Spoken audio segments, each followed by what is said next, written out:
Hello, I'm Vern. Welcome back to Story Molder. Today's story is entitled Riding in My Car. Maybe you'll think about when you first learned to drive. Take you riding in my car. I'll take you riding in my car. I'll take you riding in my car. I'll take you riding in my car. I'll take you riding in my car. Click clack, open up the door, girls. Click clack, open up the door, boys. Front seat, back seat, clickety clack. I'll take you riding in my car. Turn the key, step on the pedal, engine goes vroom vroom. Front seat, back seat, boys and girls. I'll take you riding in my car. I'm gonna do you home again. I'm gonna blow my horn again. Auga, auga, auga. Well, I took you riding in my car. Years ago, I used this fun, playful song with Woody Guthrie in my reading class. When we talked about transportation, we drove around the classroom pretending to be driving our cars. And you should have seen their little faces puckering up their lips to make the car sounds.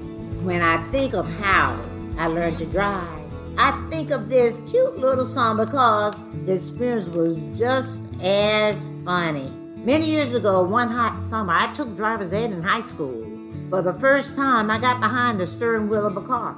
It wasn't automatic. At that point, the only thing I knew about driving was what I'd seen. I got in the driver's seat behind the steering wheel, and bless his heart, the instructor got in on the passenger side. He had some nerve.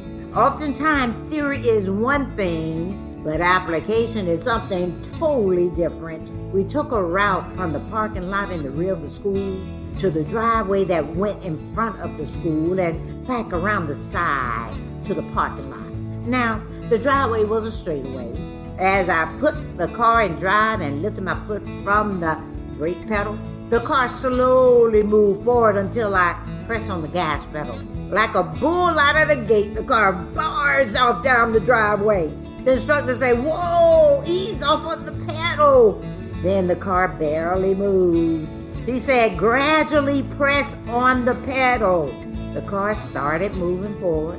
My hands tightly gripping the steering wheel as I moved them up and down in a rotation kind of motion because that's what I'd seen. I thought I was driving. The instructor said, "What are you doing with that wheel?" "Keep the wheel straight." So I did. The driveway turned, but the car didn't. I kept the steering wheel straight, just like he had told me. Well, I ran out of driveway and went straight across the grass, headed directly for the ditch. Simultaneously, the instructor grabbed the steering wheel and yelled, "Stop!" Every time I changed position of my hands, every time I came to a curb, I would press the brakes, and I would see the poor little instructor jerk his whole body forward.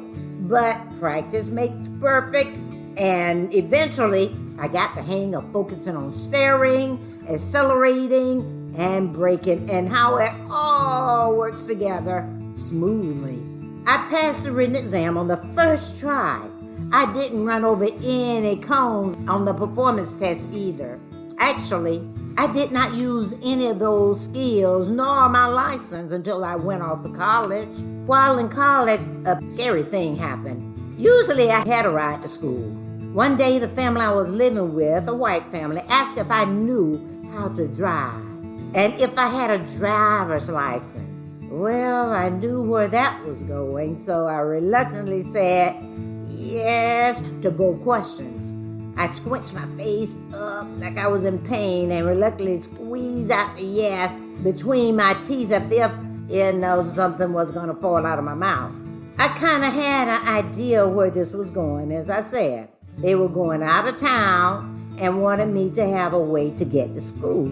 They said, "You'll have to drive yourself to school tomorrow." I was petrified. I had not driven since driver's ed. Not only that, but they had a large, intimidating car. It was an Electra 225. Some of you may know what that is. It was called a deuce and a quarter. I'll never forget.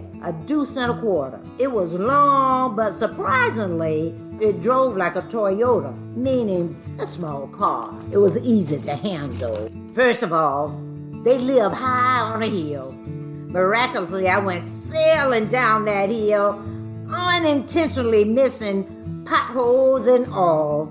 I was only 18 years old with no experience with any car, never mind a big long one and the gravity of it all. Fortunately, I made it to the end of the driveway and to the school's parking lot that was not around the corner. I had to drive the expressway to get there. I tried to park that big old long car in between two cars. It was a crowded parking lot. The car on the left was in my way. The left front half of my car went in fine, but the back left side swiped the parked car on the left. I had never parked a car this big before. I tried to back out of it. It seemed the more I moved, the deeper the car became wedged. I backed up and went skirt, and I just froze. And then I moved forward and went skirt. Oh, I was afraid to look. The parking attendant saw me. I just sat there. I didn't move anymore. And he came to my assistance. He was able to unwedge and park the car, but not before creating a small crater in the left side of the car. Believe it or not, the parked car on the left was unscathed.